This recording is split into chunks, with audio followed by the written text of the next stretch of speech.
Hello and welcome to a belated episode of the Fin to the Woods podcast. I hope you're all doing well. I do apologise for the unplanned 2-week hiatus.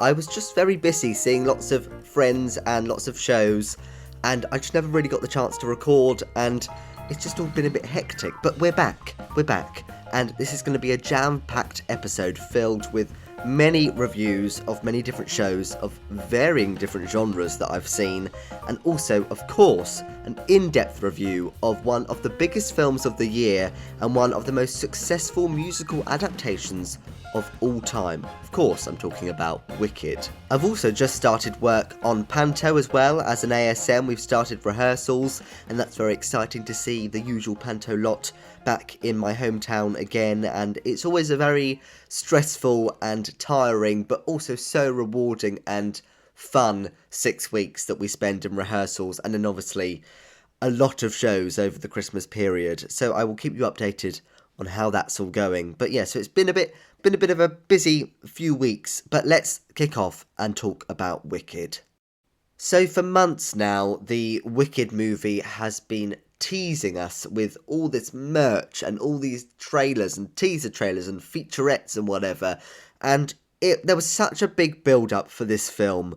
I was nervous, I have to say. When you're adapting anything from stage to screen, it's never going to be everyone that is happy with what you've done, because people have subjective views on what certain songs mean, what certain scenes mean, what certain characters are, and it's really hard to get that right. And I was nervous about Wicked because they were splitting it in two, obviously because they're doing part 1 as kind of Act 1 and part 2 as Act 2, and I was nervous that wasn't going to work. I was nervous about some of the casting in the film. Ariana Grande, for example, I was a bit worried about whether she could do Glinda, and I was just worried about what it was going to look like and all that kind of thing. I think worried maybe is the wrong word, because that makes it sound like it was affecting my day-to-day life. It really wasn't. It was just an apprehension, maybe, about what they were going to do with the film, and obviously John Shue is very experienced in directing musicals. He directed the very successful In the Heights film, and he's set to direct the new film of Joseph and the Amazing Technicolor Dreamcoat as well. So he is a great director, so I should have been less worried about this movie. However, I am pleased to update that I had a wonderful time when I went to watch this film. I think it is marvellous, and I think it's an example of how every movie musical should be adapted, because it just worked so well. So the casting was something, as I said, I wasn't 100% sure on when it was first announced. However, I take that all back now. Cynthia Erivo was fantastic as Elphaba. She was so vulnerable, yet you just loved her, and her voice is beautiful, and you felt sorry for her with all her powers and how awfully she is treated by people like the Wizard and Madame Morrible. I think she did a marvellous job, and I can't wait to see her in part 2 when she kind of is the Wicked Witch of the West, and what happens. Also, sorry, before I carry on, spoilers for anyone who's not seen the film. Don't listen to this bit, skip ahead till I talk about MJ in a little bit, because you don't want to hear some of the things I'm saying if you haven't seen the film. I was also ridiculously impressed with Ariana Grande. I was not sold on her casting. I know she has done Broadway before and things like 13, and I know she has a huge love for musical theatre and all that it's about. So I think my problem stems from her performance as Penny in Hairspray Live. It wasn't my favourite, and I don't think she did a particularly great job as Penny, and I don't think she sung it how Penny should be sung. But oh my god, the work that's clearly gone into her performance and the work she's put in. She was such a hilarious Glinda, and just also really heart-tugging as well. She's a brilliant actress, and I was just so pleasantly surprised. But her popular section and the bit when she does the ball gown, that bit was just made me laugh. She made me laugh so much as I was watching it, and I just think it's going to be the making of her. And I know she's a huge pop star, but I think as an actress, it will help boost her into that realm, and I hope she does more musical theatre, because clearly she's made for it and clearly she can do it. So let's get her in more movie musicals and perhaps on Broadway as well. I thought Jonathan Bailey was just just a very sexy Fiyero, let's be honest. He was viciously sexy, and that's what you want for the part. I think I can't imagine really anyone else doing it as well as he did. He was so just charismatic with every single person on screen, whether it be male or female or whoever. He just had charisma and had charm and managed to flirt with everyone, and you believed that everyone would be in love with him. And I just think his voice is fantastic. It's so good to see musical theatre performers front and centre of a movie musical. This does not happen that often, and to have Cynthia and Ariana and Jonathan as the kind of leaders of this film is fantastic, and it just needs to carry on because he started out in musical theatre. I've seen him on stage, I saw him in Company, and I'd love for him to go back and do more musical theatre. I don't want him to be taken away now by Hollywood and just do loads of films, because I think he is a fantastic musical theatre talent that we need to use a lot more here in the UK. Obviously, he's doing a Shakespeare at the Bridge Theatre from February next year, and then also there's rumours that he might be going to Broadway with something as well, which wouldn't surprise me. But yes, I loved his performance in the film. I also really loved Ethan Slater as Bock. Again, another Broadway alumni, played SpongeBob on Broadway.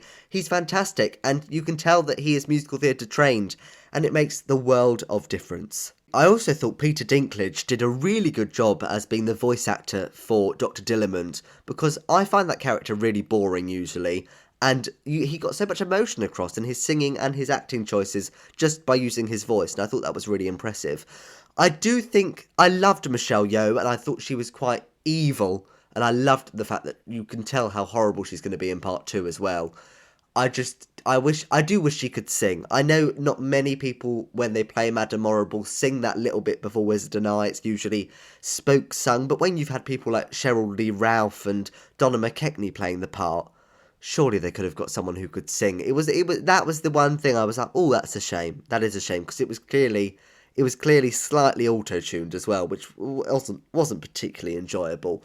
And also Jeff Goldblum as the Wizard, I really enjoyed his performance. I can't really remember how much he does in part 2 or act 2, but we'll have to wait and see. But yeah, he was really enjoyable as well. I think the design elements for this film is really where it's going to thrive in awards categories over the next few months, because the production design and the costume design were stunning. The detail in the costumes and the references in all the costumes. There was a pair of shoes that Nessa Rose wears, and obviously she does become the Wicked Witch of the East, who the house falls upon, and her heels that she had on, the heel of the heel was a little tornado. And I loved that. I loved that little hint to what's to come in part 2. And I just thought it looked so expensive.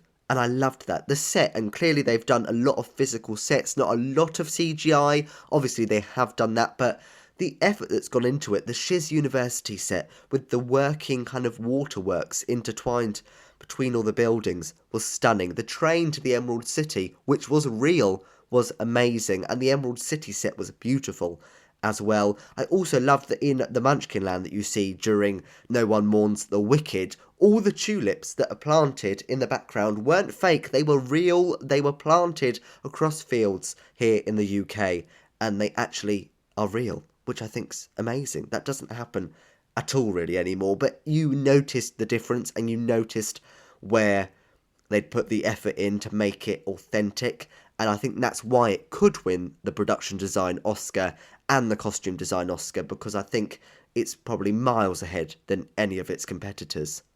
It was really nice to see a musical adaptation where the musical numbers weren't cut. If anything, every number had been elongated, which is so rare.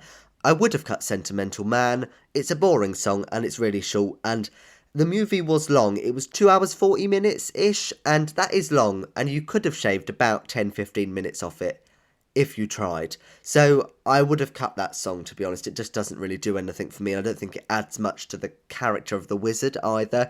But every other song was really interesting, and including Something Bad, which is the one song that lots of people skip, and it's Dr. Dillamond's song when he's explaining what's going on in Oz about them trying to get rid of all the animals. And it was actually a really interesting part of the story, and it made you feel more empathy towards all the animal characters and understand what was going on with them. I think One Short Day was a big standout for me in the film, mainly due to a certain cameo appearance from three wicked linked people. So when they go to Wizamania, which is the show that they go and see in One Short Day, it was an extended version of One Short Day. So that in this moment, they had a little musical number about the Grimoire, which is the book which has all the spells in which later down the line Elphaba gets her hands on. And the two actresses who were the performers in the show were the original Glinda and Elphaba, Kristen Chenoweth and Idina Menzel. And when they came on screen, I was just like, oh, of course they're going to be in it, which was so nice. And it was nice that they had a really big featured role. And it wasn't just a line or two, and it wasn't just a sweeping look at them from afar. It was a full-blown kind of minute of the film where they're singing on their own. And they also do a little bit of One Short Day. They sing a few of the kind of, who's the mage, all that bit. That's them as well, which is really great. And also, the man that says the wizard will see you now is none other than Stephen Schwartz, who composed the music for the musical, and I love that he featured in that as well. So really nice cameos in and amongst that number. There were so many references to the Wizard of Oz and what happens in part 2, and I thought it was just so clever. There was a moment when Elphaba is riding a bike and she has a lion cub in the front of her bike, and obviously that's a hint to her when she has Toto in her bike as well. Obviously, you saw a little bit of Dorothy, the Tin Man, the Lion and Scarecrow at the beginning, just before No One Mourns the Wicked, holding the witch's broom. Obviously, we know what's happened there. And there was just so many little Easter eggs throughout the whole movie, and things that you're like, oh yeah, and you see it as it happens and you think, oh, that's why she's got that. I mean, it's a bit weird that she gets the broom and the cape during Defying Gravity, and it's purely coincidental. The broom just so happens to be in the room that they are, and the cape just so happens to be on a rail, which is right near the window where she ends up flying out of. So that's a bit bizarre, and I do think in some ways they should have maybe linked that more into the story, like she got given it by one of the other pupils or something like that. It felt a bit odd that she just so happened to find this really, really, really long black cape just in a room. It was a bit bizarre, but that was kind of one of my only nitpicks. It didn't feel too long. I was worried that, I said it was a long film, but it didn't feel too long. I sat there for a good 2 hours before I checked my watch and went, oh, how long have I been watching this? Because it's a really engrossing film, and I think it does work splitting it in two. And I am looking forward now to seeing part 2 even more, because you've gone, oh my god, they're all so good. I can't wait to see what they do with the second part and all the other numbers like No Good Deed and As Long As You're Mine. And apparently there's going to be a couple of new numbers that they've written for the movie as well. So I think it's, if anything, kind of made me even more excited that I get to see another 2.5 hours of all these people and this fantastic direction. The main issue that lots of people have had with the movie is the colour grading of it, and they wanted it to be more Technicolor, like The Wizard of Oz. I do think maybe, a little bit, it could have been slightly more colourful at points. It felt slightly dull, especially Glinda's pink stuff felt slightly pastel more than it could have been more kind of brighter baby pink. But I don't know. I think they did a wonderful job with what they did anyway, but that was my slight thing that I do kind of agree on, but it didn't really matter.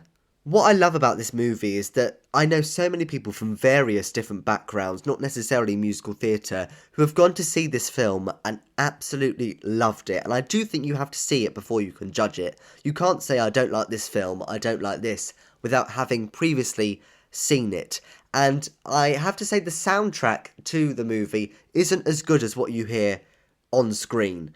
I think it's really interesting that they did a lot of live singing in the movie, and not a lot of that has made it onto the cast recording. There's lots of deliveries of lines that aren't the same on this soundtrack that they've released, and it's still a fabulous soundtrack and they all sound amazing, but I think you just need to go and see the film and watch it and just experience it in the cinema. It's such a cinema film. So if you haven't been, please do go. It's so worth your time. It's so worth your money. Don't sing along because that is very annoying, but do go. I'm going to go and see it again because I loved it so much. And I'm a super critical, hypercritical person when it comes to musical theatre films, but I have been so impressed by this. and I think it's going to do so well at the awards over the next few months, and I also think it's going to become a bit of a movie musical classic in decades to come. Let's talk about some of my theatre trips from the past couple of weeks, and let's talk about MJ the Musical. So this is currently playing at the Prince Edward Theatre in London, and it's a show about Michael Jackson, funnily enough. It's a jukebox musical, and it's set around the rehearsals for his Dangerous tour in the early 90s. And there's an interviewer that comes in, and they start to question him about his life, and he basically kind of goes back to his childhood, and we see his family, and you kind of get the life story of Michael Jackson and his career, but it flicks between different Michaels. You have MJ, who's the not modern day, but 90s Michael. You then have Michael, who is kind of the bad thriller, the Wiz era Michael. And then you have little Michael, who's kind of the Jackson 5 era Michael. And a bit like the Cher show, I guess, when it's different ages of Cher. It's a similar situation. And I wasn't going into this expecting it to be the best thing I've ever seen, I have to say. But I honestly think it's one of my favourite things I've ever seen in the West End, and one of the best jukebox musicals I've ever seen. I was lucky enough to see my friend Kwame on as Middle Michael. He is standby for MJ and Michael, and he was on for Michael, so that was really exciting, and I wasn't actually going to see him necessarily, he just so happened to be in it on that day, and that was really nice to be able to see him in that part. And on top of that, I just wasn't expecting the show to be as good as it was. I was blown away by the choreography and the lighting and the sound. I mean, it won the Tony for Best Lighting and Best Sound of a musical, and I'm not surprised at all, and I think it will do really well at the Oliviers. It's such a spectacle. I was just absolutely blown away, and I would honestly recommend it to anyone, whether you're a Michael Jackson fan or not. Obviously, the man had an interesting life and a somewhat troubled past as well. So I know that he's not everyone's cup of tea, and there were lots of allegations about him, which they do talk about in the show, which I thought was quite interesting, because I thought they'd completely swerve around it, but they do mention it. And I just was so impressed by the fact that the guy who played Michael Jackson, who at this point was only his third time on as MJ, because he was standby, but he hadn't been on yet. He was fantastic, and you actually kind of, after the initial 5 minutes of going, oh, this is weird that he's pretending to be Michael Jackson, you do think that he's Michael Jackson. I know that sounds bizarre, but you kind of forget that you're in a show where it isn't him, and that is true kind of escapism theatre, where you kind of forget that you're not watching the person that this person is trying to portray. And I was just really impressed. However, I wasn't impressed by the audience behaviour. So I went on rush ticket with my friend Abby, and we sat separately because we couldn't get a pair together. So I was sat in the second to back row of the stalls, and luckily the seating at the Prince Edward is really good, and there's not really a bad seat in the house, so even at the back of the stalls I could see everything. However, the family behind me decided that for the whole way through they were going to sing their arses off to every song, and I had to keep turning around and glaring at them and trying to get them to stop. A woman in the row in front of me was on her phone trying to take a photo of the stage. She took one, it wasn't good enough, so she took another one. And it was just absolute bedlam, and I was absolutely hating it, and it was really distracting when I was trying to watch the show, because all I could hear was this woman singing really out of tune in my ear. I mean, she was clearly having a great time, but please shut up. It was so annoying. So in the interval, luckily there was a few seats spare behind my friend, so I moved further down into the stalls, and this was again a brilliant view. But the woman next to me was all jokey throughout in the interval, going, oh yeah, you haven't heard my singing voice yet, and was all lovely talking to me, and I thought, oh, okay, it's going to be fine round here. Oh no, she then spent the whole of the show on her phone. Just on WhatsApp, texting people, on Facebook, just scrolling. She missed the whole kind of thriller section of the show because she was just on her phone. What's the point in coming to the theatre if you're just going to be on your phone? And I don't really care if you've got a family emergency or anything. If that is the case, then you leave the auditorium and you go and sort it out. You don't sit there in the middle of the auditorium on your phone. I would leave. If there was genuinely something going on at home, or whatever, I would leave, and I would go, right, I need to go and sort this out. You don't sit there on your phone just texting for an hour. It's bizarre and odd behaviour. And you'd think that would have been the last of it, but oh no. So, At the end, there's a little bit of a medley, and they do a kind of compilation of all the songs in the show. It's great, and you're up and you're dancing. The group behind me, I didn't know who they were. I hadn't really looked at them at all. I turned around, and because I heard some kind of movement, and they looked like they were having a few cross words between these two couples. And I thought, oh, they must be joking. Okay, I'll turn back around. I turned back around about 2 seconds later, and this woman is clawing at this man in the aisles, trying to punch him. Her partner, or whoever she's with, is trying to hold her back. The other guy's shouting, screaming, trying to throw punches as well. They were having a full-blown fist fight in the middle of the auditorium. And everyone around us was just looking at them, kind of mouth agape, going, what the fuck is going on? I was absolutely baffled by this behaviour, and I thought it was just disgusting. You're in a theatre, grow up. They are grown adults fighting in a theatre, and it drove me mad. Why are you behaving like that? I think a lot of the issues stem from alcohol and the usage of it in theatres and how much they can sell. But I spoke to Kwame afterwards, and he said this is a regular occurrence. They have such bad audience behaviour at the show. And I posted a TikTok about it, and people were saying that staff at the theatre get to swap with other theatres which are the same company because they are just so kind of traumatised by all the audience behaviour. It's appalling, and people just need to get over themselves and grow up. It's pathetic that people are on their phones, singing out loud, punching people.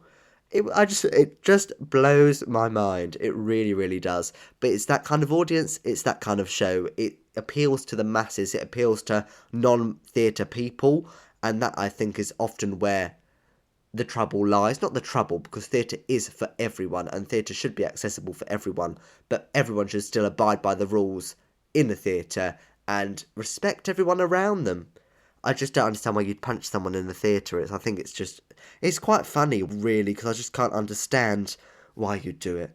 But there you go. The show is fantastic. Do go and see MJ. It's booking for months. It's been such a big success. But make sure you don't get in a punch-up, because that won't be very good. A few days after my trip to MJ, I was lucky enough to go up to London again, this time on an invite from Magic Radio to their West End Christmas concert at the London Palladium. So this was kind of just a celebration of all things West End, and also a few Christmas songs sprinkled in as well. I was very lucky to be invited, and I love being invited to things. I think it's a really great part of what I've done with my TikTok is that I get to go and see things, and people ask me to go and see things, and I just think it's really cool, and I don't take it for granted. I think it's a really fun and exciting part of what I've managed to kind of build up. So I was not expecting much from this. I was a really kind of, they asked me earlier on in the week, so it was a very kind of sudden trip. I went with my friend Jess, who's just finished working on that Fly More Than You Fall musical I went to see a couple of weeks ago. So it was lovely to see her and have a proper catch up, go around all the shops in the West End, see all the Christmas lights. It was lovely. And this concert featured the usual suspects of Lucy Jones and David Hunter and Carrie Hope Fletcher and Zoe Burkett, who I thought was fantastic. She sang songs from Tina and The Bodyguard. I loved her. You also had Michael Ball and Alfie Boe as well. Again, so it was kind of the same people we see in a lot of these concerts. And by this, I'm no means diminishing their talent, because they're all fantastic singers and performers.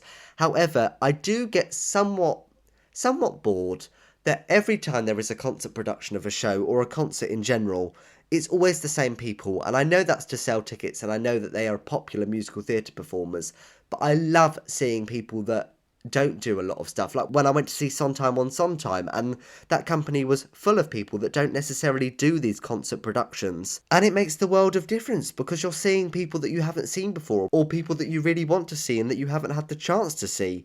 So when it's always the same people, I do get somewhat not hesitant to go, but it doesn't entice me to go and see these shows and concerts as much as it would if it was people that don't do them as often, if you get what I mean. But as I said, they're still very talented, and it's always a joy to hear some fantastic musical theatre voices. The audience was full of middle-aged women. It was quite funny, and I said it was like being in the audience for Loose Women. It was great, and clearly they were all having a great time. When Michael Ball and Alfie Boe came on stage, it was like the Beatles had come back from the dead. They were screaming. I'm surprised people had not thrown their knickers on the stage, because they were just getting so excited. The woman behind me was basically hyperventilating with excitement. And I just kind of love that people love them so much. And I've never seen them do anything together, and I mean, it's not really my cup of tea, but they were the best part of the concert. They were such showmen, and they know how to work the audience and get everyone involved. And they are quite entertaining, and I have to say I was quite impressed with what they did. I mean, they sung Take That. There wasn't that many Christmas songs in this Christmas concert. It was lots of the generic West End songs, Defying Gravity, She Used to Be Mine, Waving Through a Window, as Long as He Needs Me, all those kind of songs. And then they sung Take That and a couple of others. But it was still really enjoyable and enjoyable renditions of those songs, but I just wish it was a little bit more Christmassy. But it was still a lovely event, and I was really lucky to be invited to that. I then went to see Pirates of Penzance, the all-male version at Wilton's Music Hall with my friend Kiana, who's currently touring the country in Ghost, and she came on the podcast a few months ago and talked about rehearsals for it, and by all accounts it's going very well and she's having a fantastic time. And it was lovely to have a catch-up with her about what she's been doing and what's next and all of that. We knew quite a few people in it. Kieran, Samuel, Davo and Tom as well I knew, who I was really looking forward to seeing all of them in the show and seeing what they'd done. I worked on a GNS a couple of weeks ago, so this was my second experience of GNS in the space of a couple of weeks. And I have to say, it still isn't my favourite thing, and I wouldn't go and see it unless I knew people in it. However, what they did with this production is amazing. So it's an all-male production, so all the female parts are sung and performed by male performers. And you'd think they would have changed the keys and lowered them. Oh no, it's all sung in the original arrangements, in the original keys. And I cannot tell you how impressive it is. And I think that's what I enjoyed the most, was that the comedy wasn't from the fact that they were singing like that, because it was so impressive. And the singing wasn't the funny part. The funny parts were the acting and the choices that they made throughout the show. And I just thought it was so clever and a really unique way of presenting GNS and getting it to a wider audience. They've done a few weeks prior at different venues across the country, and they're somewhere else after the London dates as well, before the end of the year. So if you get a chance, do go and see it, because I think it's a really great introduction to GNS. And also Pirates is a fairly easy one to understand, and musically it's quite enjoyable, quite easy as well. So I think it's a good one to go into if you haven't seen any GNS before. But yeah, really unique experience. And Wilton's Music Hall, again, I'd never really been to. And it's a stunning venue. It's kind of a bit run down, but it's kind of, well, it's one of the last surviving music halls in London. And it's a bit like Alexandra Palace, where the inside is kind of a bit kind of falling apart, but it still works. And I love that look. And I'd love to do a production of Follies there, I've decided. That's my next goal in life, is to do Follies at Wilton's Music Hall. I think it would be stunning. But yeah, so I'm lucky that I went to see that show, but also got to see a brand new venue. And then this past weekend, I went to my old stomping ground, GSA, to go and see the first musical of the academic year, Head Over Heels. So this is the first musical from the musical theatre cohort that will graduate in 2025. And I knew a few of them, and I just wanted to go and see the show and see what they've done. And luckily the tickets are not very expensive, so it's always worthwhile, because you get to go and see new shows that you wouldn't necessarily see done in the West End or regionally or on tour, and I love that. So I went into this kind of completely blind. I didn't know a lot about the Go-Go's, whose music forms the basis of the show, and I didn't know anything about the storyline. And I have to say, I don't think I've been missing out on much in regards to the show itself. I don't think it's a very good show, and I don't think musically it's very interesting. It's not very varied. I thought the storyline was bloody bizarre. I can't even actually begin to explain to you what happens, because it's so confusing. And it's all kind of spoken in this weird Shakespearean Greek tongue, where everything's kind of in rhyming couplets and this, that and the other. And it's so confusing, and it's so hard to understand what's going on. And I have to say, I didn't really particularly enjoy the show itself. However, I was very impressed with the cast and how they managed to work their way through that, because they are very talented and a really strong year. And I did feel a bit bad for them, because I felt they got dealt a bad show, and I think they could have had a better show, in all honesty, but they are really strong, and they had some fantastic principal performers, and I can't wait to see what else they do over the next few months. Their big musical next year is The Pajama Game, and I love that show, and it's a proper classic Broadway musical, and I can't wait for that. But yeah, Head Over Heels, not my favourite show I've ever seen, but I was really impressed with the cast, and can't wait to see what they do.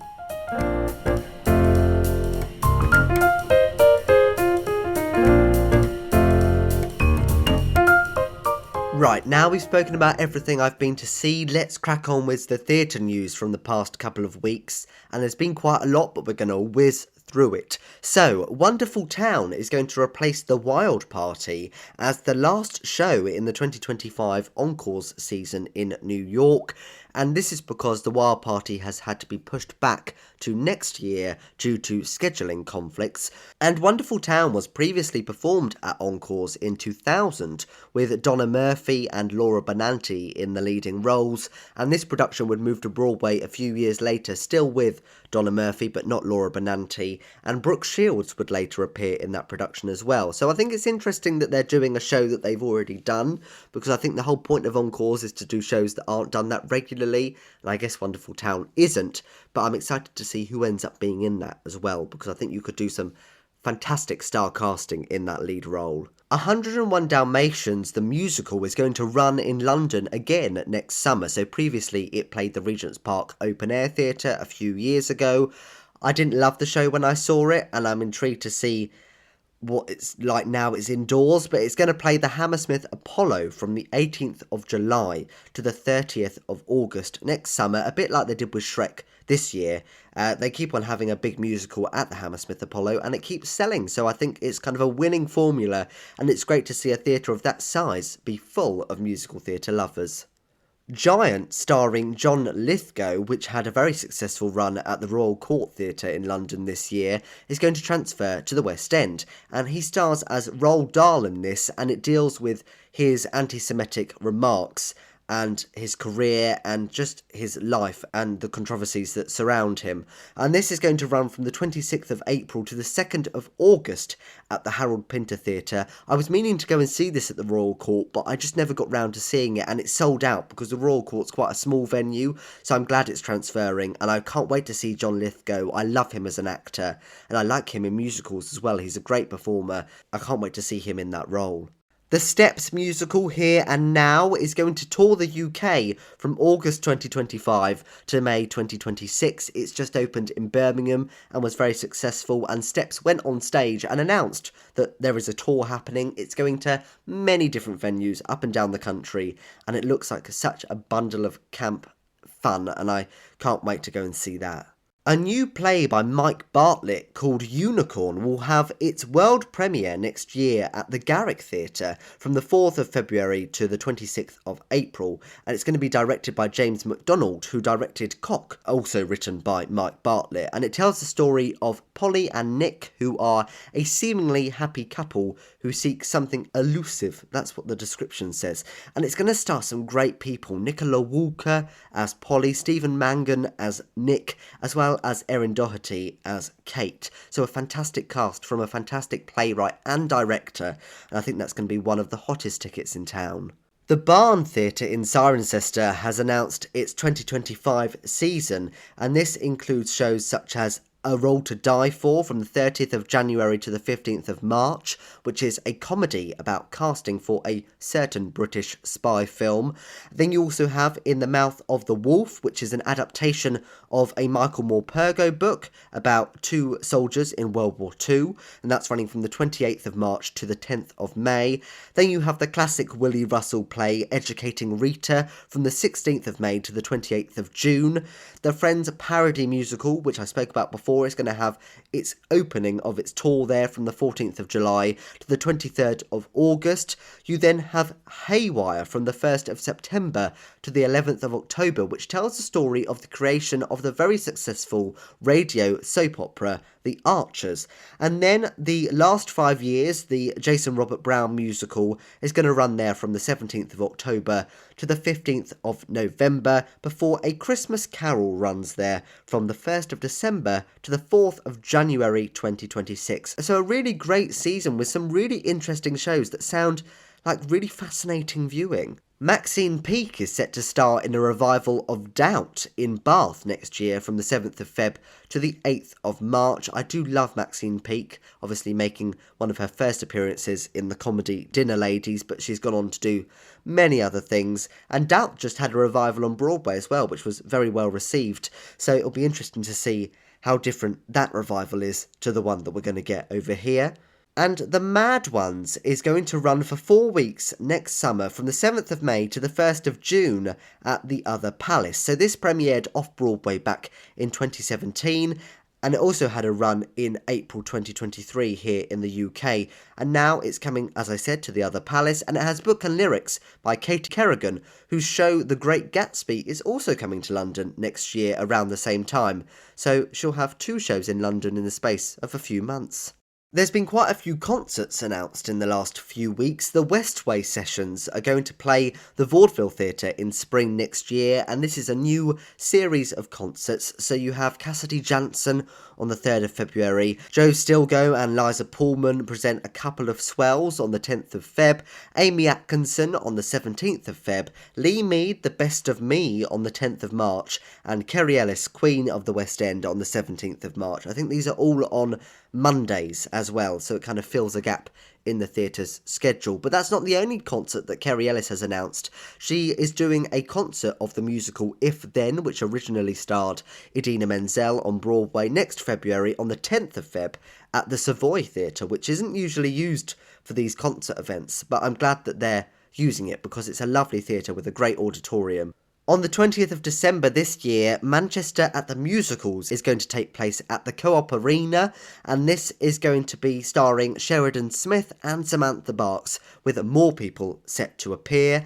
And over in the States, it's been announced that Anastasia is going to return for a one-night-only concert at the David Geffen Hall on February the 17th, and this is going to star Christy Altamore, who played the part of Anastasia in the original Broadway production, as well as John Bolton returning as Vlad and Mary Beth Peel as the Dowager Empress. But joining them are Jordan Donica as Gleb, Alex Joseph Grayson as Dimitri, and Rachel York as Countess Lily. I was lucky to see Anastasia on Broadway. I loved it, and I can't believe it still never made its way over to the UK.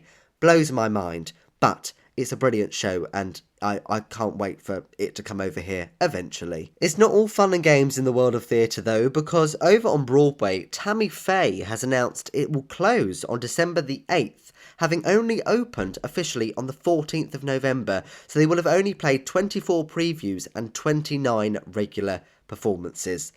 That's not great. That's the flop of the season, I imagine, and a really, really big flop. I haven't seen a flop that big in a while, and it's such a shame because it was really successful here in the West End, and it won Katie Braben another Olivier Award, and I don't know why it hasn't really worked, but it was the lowest grossing show on Broadway last week, playing to just 62% capacity, which isn't great, but being the lowest grossing show on Broadway below plays is a rarity. And I do in some way think there might be some after effects of the US election. It's very heavy in its Christianity, and obviously Tammy Faye was kind of a televangelist, so maybe audiences aren't wanting to go and see that. It also was panned. It got awful reviews from pretty much every major outlet, which also is a rarity, so I don't think that's particularly helped. But it's never fun to see a show close, especially when everyone thought it would be quite a success. But the rumours are now that Ragtime is going to go into the Palace Theatre after its successful run at New York City Centre. I wouldn't be surprised by this, and I think it will be announced in the next few weeks if it is happening. But yeah, such a shame for Tammy Faye and everyone involved. There have been some extensions in the last week, however, so Wicked is now booking to January the 4th, 2026. It's now the 10th longest running show in the West End, having played 7,000 performances in London. Mama, I'm a Big Girl Now, the concert with Laura Bell Bundy, Marissa Jarrett Winoka, and also Kerry Butler has extended to December the 21st, after it was initially meant to close on the 8th of December off Broadway.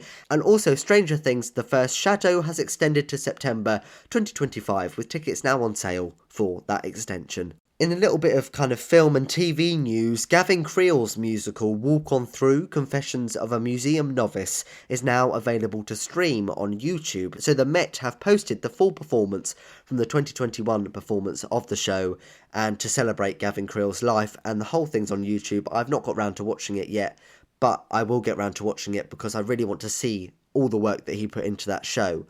And also Ragtime, the reunion concert, was announced to be airing on PBS from the 29th of November, but it's not anymore. It's been cancelled again for the second time, and that's why I think that Ragtime Broadway transfer, if it is happening, will be announced soon, because maybe they didn't want to air that and also have a show on Broadway. So it'll be intriguing what actually happens with that concert and if we ever get to see it. And also the Raw Variety performance this year, which has just been recorded and is going to be broadcast in December, is going to feature performances from The Devil Wears Prada, Oliver, Starlight Express, The Play That Goes Wrong, and the new show, The Comedy About Spies, and also Marisha Wallace is going to be singing the national anthem. We have one bit of cast recording news from this week, and that is that the Death Becomes Her cast recording will be released in spring 2025, with 4 tracks now available to stream, and they are all fantastic. For the Gays is my favourite, and you need to go and listen to it because it's camp as anything.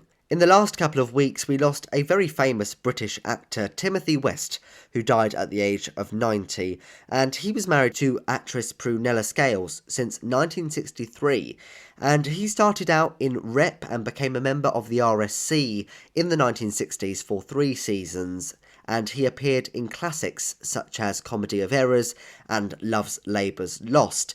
And over his career, he played Macbeth twice and King Lear 4 times, with his most recent one being in 2016 at the Bristol Old Vic. But he also appeared in 12 Angry Men, Death of a Salesman, Long Day's Journey into Night, Uncle Vanya, The Master Builder, The Merchant of Venice, Hedda Gabler, Coriolanus, all those classic plays that were performed so regularly throughout the 60s and 70s. On screen, he appeared in films such as The Day of the Jackal, The 39 Steps, as well as TV roles including Brass in the 1980s and the drama series Bedtime. He starred in 2 seasons of the BBC sitcom Not Going Out, but most recently audiences got to know him in EastEnders when in 2014 he played the role of Stan Carter, who is the father of Shirley and Tina. His final acting role was the penultimate episode of the BBC One soap Doctors, which has now finished, and this was broadcast just the day after he died. So an actor who many people in the UK will know and love, and has appeared in so many different genres and so many different things across the years, and will be missed by many.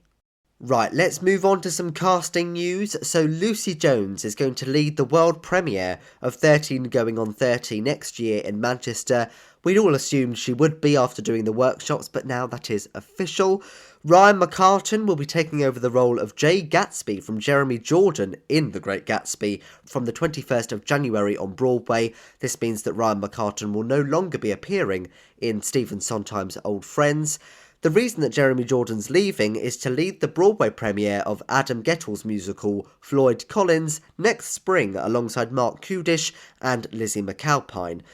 Laura Whitmore is going to take over from Giovanna Fletcher in the tour of Girl on the Train from June, so Giovanna is going to do from January till June, and Laura Whitmore is going to do the rest of the tour. She suddenly got into acting, Laura Whitmore. Obviously, she's the Love Island presenter, but also is now an actress as well. The likes of Cassidy Jansen, Danielle Steers, John Owen Jones and Christina Bianco will be guest stars in the King's Head Theatre panto of Cinderella. I've spoken before about the fact that Miriam Margolyes is involved, and they've got some fantastic people for their first full-scale family panto. Jordan Kai Burnett will lead the musical Scissorhands at the Southwark Playhouse next year alongside Emma Williams, who has also joined the cast as Peg. Drag Race star Jinx Monsoon will join Ramin Karimloo and David Hyde Pierce in Pirates, the Penzance musical on Broadway next April. Not sure why they've retitled the show, I don't really understand it. but Jinx Monsoon has had very good runs in Chicago as Mama Morton and also as Audrey in Little Shop of Horrors, and now she's going back to Broadway in Pirates of Penzance. The cast for Alfred Hitchcock Presents in Bath has been announced. It's stacked. Scarlett Strallen, Sally Ann Triplett, Nicola Hughes, Alistair Bramner, Damien Humbly. It's a really, really strong cast. Drag Race star Jimbo is going to take over from Alaska in Drag the Musical off-Broadway from the 13th of January to the 7th of February. The cast for the stage adaptation of Schmigadoon has been announced. Alex Brightman, Sarah Chase, Mackenzie Kurtz, Brad Oscar, Emily Skinner and Anna Harada, who I had on the podcast, is going to reprise her role as Florence from the TV series. The Betty Boop musical has announced that the full Chicago principal cast will be going to Broadway. Jasmine Amy Rogers, Faith Prince, Eric Bergen and Stephen DeRosa. That is from spring next year. Jay McGuinness is going to star as Shakespeare in the second leg of the UK tour of Anne Juliet. Again, a pop star who has kind of made his way into musical theatre. He did Big, he's done a few other things as well. So glad to see that he's coming back to musical theatre. And the tour of Peter James's book, Picture You Dead, has announced its casting, including Peter Ash, Fiona Wade, Jodie Steele and George Rainsford, with Aurea Duba taking over from Peter Ash from the 20th of May. And this week's Fin to the Woods vaguely fun fact is that Lady Gaga was apparently set to star as Elphaba in the film of Wicked when Stephen Daldry was attached to direct. They met up, they spoke about the part, they spoke about Elphaba, she was very keen to do it, but ultimately it all fell through and Shawn Mendes was rumoured to be playing Fiyero. So there you go, I'm glad that didn't happen. Oh, that was a jam-packed episode. I had to catch you up on all that's been going on, but we're back to regular episodes. There will be a Christmas break once I start Panto because it's always a bit hectic, but I will let you know when that is. But thank you for listening. I hope you enjoyed. Do leave a review and tell your friends and family about the podcast. But I will talk to you again once more next week.